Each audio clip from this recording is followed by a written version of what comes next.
Film ini dibuka dengan suasana kantor yang sepi di malam Natal. Seorang wanita bernama Angela tampak sedang menelpon seseorang di balik meja kerjanya. Di saat kebanyakan orang sudah pulang merayakan Natal, ia justru masih sibuk menyelesaikan pekerjaan.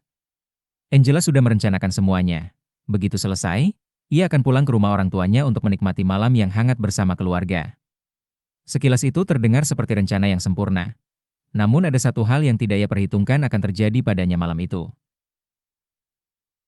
Angela sedang fokus menatap layar komputer, menyelesaikan dokumen terakhir sebelum pulang. Tangannya bergerak cepat, berusaha menyudahi malam panjang yang mulai membuatnya lelah. Tiba-tiba, pintu ruangan terbuka. Seorang pria bernama Jim muncul. Dengan nada canggung, ia meminta maaf atas perilakunya semalam saat mabuk. Angela tidak terlalu menanggapinya dan kembali fokus ke layar komputer. Beberapa saat kemudian, Jim pun pergi meninggalkan ruangan.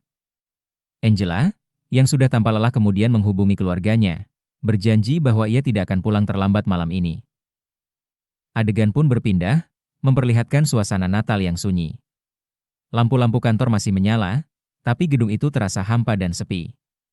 Angela masih sibuk memilah beberapa berkas. Setelah semuanya siap, ia berjalan menyusuri lorong untuk kembali ke mejanya. Di tengah perjalanan, langkahnya terhenti, ia tiba-tiba berpapasan dengan Carl, salah satu petugas gedung.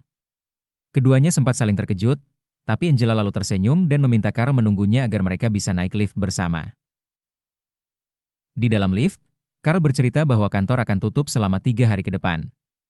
Mereka pun berpisah karena Angela harus ke basement untuk mengambil mobilnya. Sampai di P2, Angela segera masuk ke dalam mobil dan mencoba menyalakan mesin, tapi sepertinya mobilnya mengalami masalah. Mesin tidak mau menyala. Ia keluar lagi, mengambil barang bawaannya yang cukup banyak dari bagasi.